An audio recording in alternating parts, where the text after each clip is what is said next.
Go off. I mean, that was really hard to watch. That was really, really hard to watch. 9 sacks. Is there a chance that Matt Nagy was right? No. Wait. No. You didn't let me finish. Okay. Matt Nagy was right that Andy Dalton is better at running the Andy Dalton offense than Justin Fields is at running the Andy Dalton offense. Here's how fucked up I am in my own head right now. Here's how much Matt Nagy has me twisted around. I think he threw that game to try to prove that he's right, that Andy Dalton's a better quarterback than Justin Fields right now. Because that's the only explanation for the play calling and the game plan that he put out there. And so much so, I saw after the game, Matt Nagy in his post-game press conference was like, yeah, Justin Fields might have hurt his hand at the end of the game, his throwing hand, and Justin Fields was like, no, I'm fine.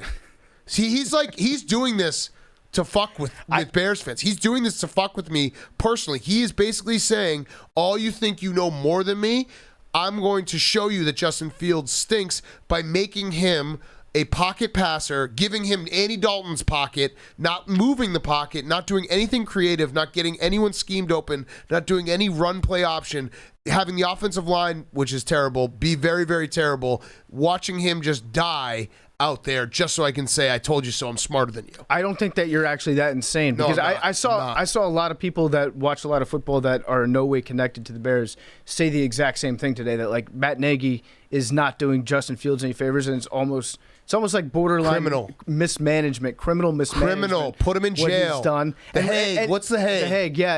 I think it's in the Netherlands. It's the Hague. Put his ass in the Hague. Put Matt Nagy in the Hague for fucking war crimes. Crimes against football. This motherfucker, he's like mustard gassing his own fan base. It's terrible. He's a fuckhead.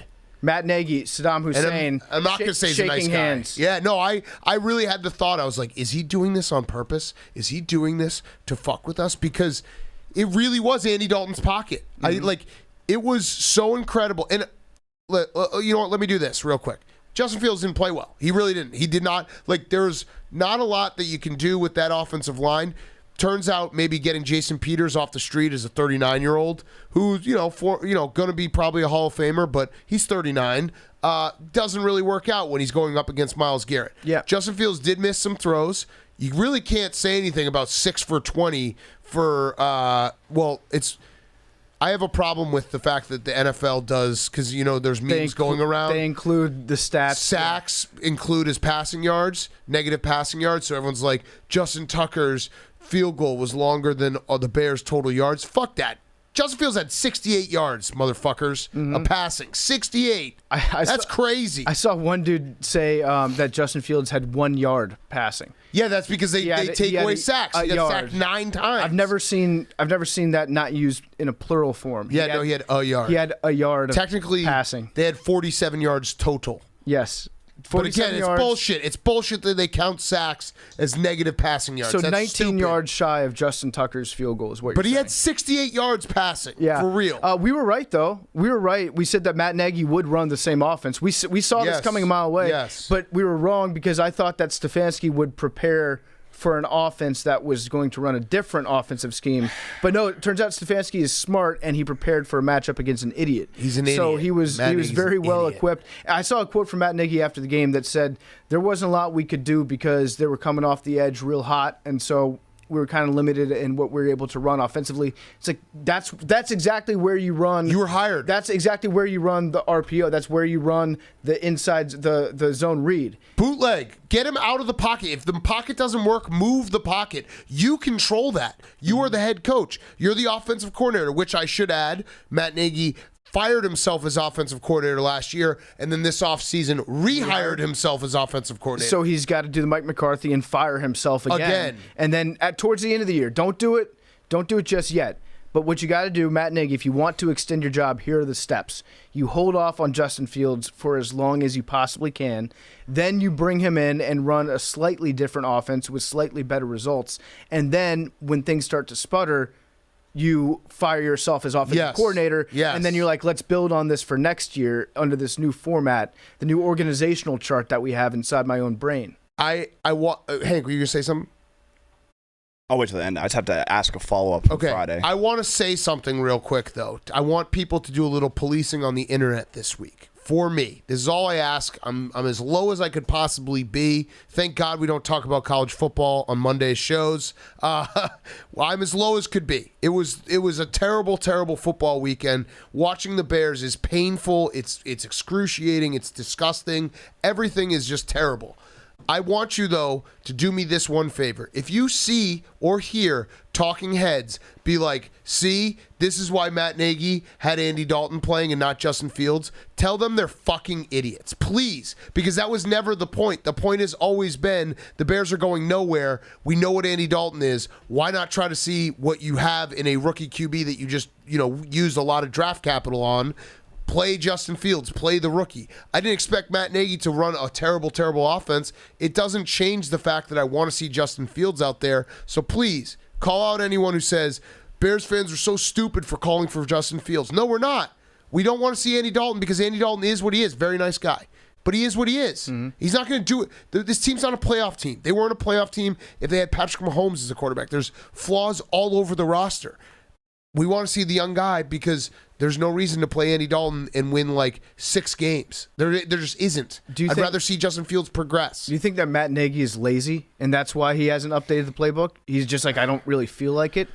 Probably. I hate him so much. Yeah. I really, really, really hate him. To all the Browns fans, credit to the Browns. No, they're awesome. They play bully ball. The Browns are going to beat the shit out of the Steelers next week. Yeah, they are. The Browns, the best compliment I can pay to the Browns is they are so good now at running their offense.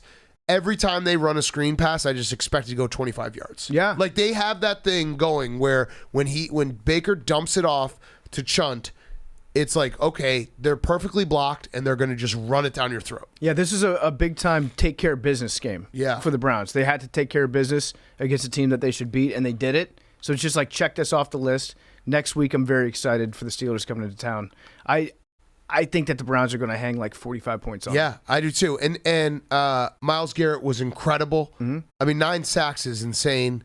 He even said, he was like, after the first drive, we kind of figured out what they were doing, and they never changed. And so that should tell you everything right there. Clowney had 2 sacks. Yep. This was a big game for Clowney to show up and remind people that he still exists. Yep. And probably secure his next big contract because of this game. It turns out that maybe drafting or going up for a guy in the second round of the draft, take an offensive lineman that is the steal of the draft, but he has back issues at 22 and then needs back surgery before the season starts, and you're having your entire offensive line depend on him being good. Turns out that's not a sound strategy, Ryan Pace. Well, you can say that in retrospect. Hindsight is 20/20, Big Cat. At the time, I loved the pick at the time. At the time, did any? Of course I did. Of course I did. Because let's not be crazy. Because I'm not smart. Anytime you get a blue chip quarterback, you have to draft an offensive lineman and pay way too much for him, so you can say, and we got the guy that's going to protect him for the next 15 years, too. Listen, I can't actually do a better job than these 2 idiots, but I can still call them idiots. That's my right. I actually think that we could do a better job as a general manager than a general manager could do hosting a podcast where they call out other general managers. Yeah. Well, you know what? I'm going to say I could do a better job than Matt Nagy in this particular game because I would have simply had Justin Fields do super shotgun, where he's like 15 yards away from the line of scrimmage. There you go. Shark wheel. Yeah, like just stay so far back that you at least have more than 1 second to throw the ball. I actually think that we would be better head coaches than most head coaches as long as we didn't have to actually be on the sideline and talk to players. Yeah. I think if you just gave us a controller. They wouldn't respect us. Yeah. No, not at all. If you gave us like an Xbox controller and that's how we selected the plays, I think we could do a better job than most football Dude, players. listen, people joke about shark wheel, but it is unstoppable when you roll out the quarterback and you roll out the running back, and everyone has to decide whether they're going to guard the running back, guard the run from the quarterback, or get the pass. It's unstoppable. Mm-hmm. Maybe put some shark wheel in your fucking playbook. Take the visor off too. You don't deserve the visor. He doesn't. Just go bald? Yes, he doesn't deserve the visor is Steve Spurrier running it up on people and kicking the shit out of opponents. He should have to wear the dunce cap on the sideline. You don't get the visor. Wear the cone head, Nagy. Take that visor away. I know we don't talk about college football on Monday's Big Cat, but we did talk about Friday, Wisconsin and the Bears, and which would be worse after the weekend. Both were just follow up. Is there one that was worse than the other? No, they were both equally just so devastating in different and unique fashions. One, I watched my teams play 8 quarters, and they scored 1 touchdown. One. Graham Mertz might not be the guy, but he's just a kid. So at least you weren't riding high going into the Bears. Yeah, and you lost. No, that doesn't help. At least the Bears lost to a starter. That's good too. I mean, I love Drew Pine. It's too bad we don't do boomers for college because I retweeted it, but Notre Dame's quarterbacks are Cone and Pine. Yeah. Pine Cone. Yep. I do love Drew Pine, though. That guy, he's a short king. But, I mean, the Badgers outgain. It's hard to outgain an opponent and lose 41-13. But they found a way to do it. And shout out, I was sitting in a suite. We were doing a Penn VIP thing. Shout out the woman who sat next to me when the Badgers went up 13-10. And she's like, "Are you happy now?" And literally 2 seconds later, the kick return happened and everything fell apart. And she left so fast. I never saw her again. She mushed you. Yeah. So it was a bad weekend. You know what? Football's a stupid sport. We shouldn't care about sports. It's dumb to care this much. I'm a father of 2. We're in a pandemic. Okay? We're all on the same team.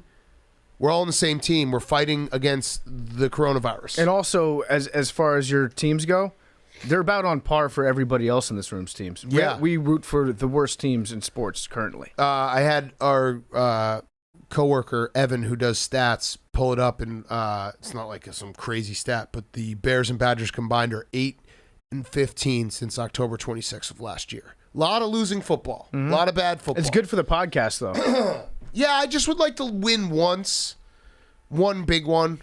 But, that's not in the cards. I just am forced to watch like Clockwork Orange. Just have my eyes wide open while I just watch the worst football possible. And you're going to keep doing it. Yeah, I would actually contend that it'd be better if the Bears were like kind of good to make the playoffs. And I have no hopes. Like being this bad this early is probably it's good, but it could be better. It's starting to depress me. Usually I get happy when Big Cat's depressed because it's fun. To watch, but now it's just funner when it's later in the season. He's bringing my football brain down. The only thing you can root for at this point with the Bears to see me more miserable is have Justin Fields be a complete and utter bust, and then you're a sick fuck.